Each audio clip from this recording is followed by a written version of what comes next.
video, we talked about how to stabilize our lower leg while we're on our horse and over fences. And we talked about a lot of common mistakes that riders make trying to stabilize their legs and what they can do instead. And as I mentioned, this video is going to talk about a few different exercises you can do on the ground, either right before you ride or at home, to help strengthen and learn to balance your lower leg and basically your whole body so that when you're on, it's a lot easier. So just so that you know, I got kicked in the ankle the other day and it's really pretty sore still. So this is going to sort of help represent people who really struggle with their sore ankles, or if you have a joint issue or old injuries, or if you have a new injury like me. The first stretch I want to talk about is just a basic calf stretch. You'll need like a wall or a mounting block to help you stretch, and what you want to do basically is just take your toe and raise it up on the wall, or I'm going to use the mounting block because then you can use basically any stairs, or it's a great one right before you get on. You're just going to put your toe up and your heel down. Keep your knee just with a very soft, slight bend. You're going to stay as tall as you can, and you're just going to lean your chest forward. Now, you want to lean forward until you start feeling a stretch, a little bit of a tug here, maybe a little in the back of your knee and up your hamstring. And you just want to stay as tall as possible. If you fold forward, it's going to be more of a hamstring stretch, which is also a really great one for riders because our hamstrings tend to be really tight. But what we're talking about is our calf right now. So you want to keep your hips straight. And if you need to remind yourself to do that, just put your hands on your hips while you're doing it.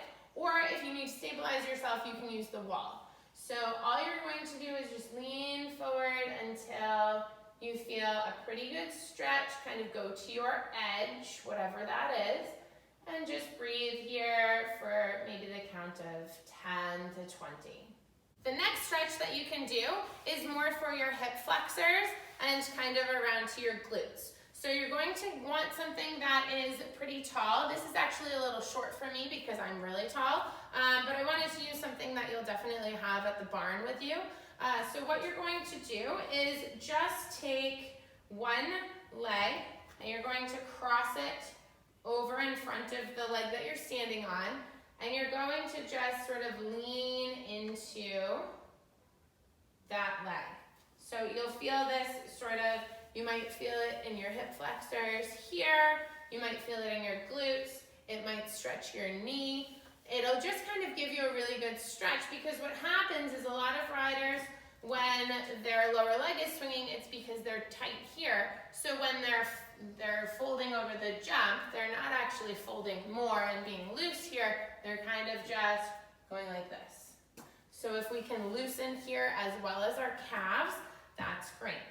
So just a nice little stretch here, and then again on the other side, it might feel different. This is the ankle that really hurts, so it's a lot harder for me, and I just want to breathe through it. I don't want to make myself match the other side. I'm just going to do as much as I can, and over time, I'll make it so that I'm more symmetrical and my horse will really appreciate that. Another great stretch to do is to just put your feet on the edge of a step. I'm using the mounting block because hopefully you have that available to you at the barn. And I'm just going to let my weight drop into my heels like you want to do when you're riding. And breathe. Now make sure that you're not leaning forward like this. Just grow tall and let your heels drop. Now this should tell you a lot about what your body's able to do when you're riding, but if your heels are not able to go down or they're going down too much, that's going to tell you that you're not really on the ball of your foot, or you need to do a lot more stretching and maybe find some yoga videos to do and stuff like that. Okay, so the first strengthening exercise I'm going to have you do is just on the ground, and then we're going to take this to an elevated area. So what you want to do is sort of just, I'll do it from the side so that you can see. You just want to find your legs your feet about hip width apart, maybe a little bit more, and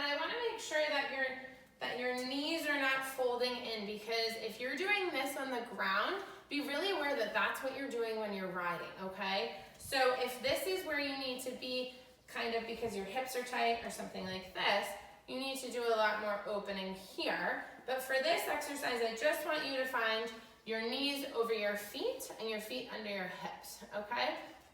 And then all you're going to do is a simple heel raise. And now, are you one of those people that sort of just falls forward when you do that? It's probably what you're doing when you're on. Are you one of those people that comes up and immediately falls backwards? That's probably what you're doing when you're on. So you want to just keep in mind that sort of pony club rule of ears over your heels and just raise your heels up. Then what you can do is you can either have your hands here, or I like holding them in the front of me just so that I can feel a little more centered. And you're going to raise your heels, close your eyes. If this is easy enough for you, I want you to raise your heels, close your eyes, look left, look right, whoa, and then in the center and lower. If closing your eyes really changes it, just keep your eyes open. But what you're trying to do is to be able to have a little bit of movement on the top of you and keep the bottom of you stabilized.